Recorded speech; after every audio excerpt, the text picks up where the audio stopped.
welcome back to my YouTube channel. This is still James. Today we're gonna be seeing information sources. It's still one of the subtopics in information literacy. So right now we're gonna be looking understanding primary and secondary sources. So it's also subtopic in information sources. So yes, there are primary sources and secondary sources. So what are primary sources? Primary sources are original materials that provide first-hand information on a topic or an event. Example, historical documents, images and articles, diaries, letters, raw data and research results.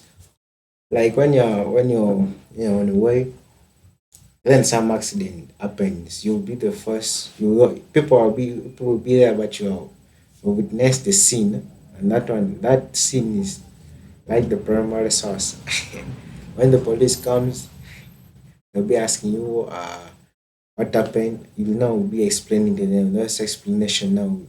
Either you might end putting it up in secondary sources or primary sources. So let's again look at the secondary sources. A model that interpret or analyze primary sources. We have examples. We have books and articles, documentaries and films, research papers and essay, reviews and critics. You can either see in other films.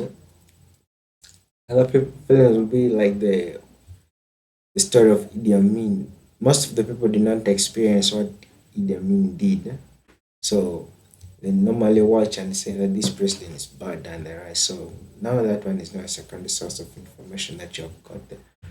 So let's see the difference, how the characteristics in the primary sources and then the secondary sources. With the primary sources, we have original and authentic informations that are being displayed, and the secondary sources we have interpretive and analytical sources or information.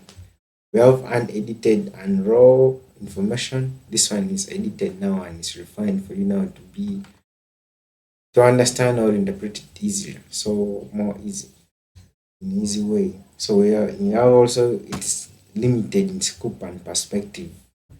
Doesn't explain itself so much that is in primary sources, but in secondary sources now you need to explain for someone to understand. So it's broad in scope and then in perspective. So in conclusion, understand the difference between primary and secondary sources is crucial for conducting effective research. So when you're doing a research, you need to know which one is the primary source of information or the secondary source. You may end up writing the secondary source, yet the primary source is good than the other one. So thanks for listening. That's all I can present for you today. Thanks once again.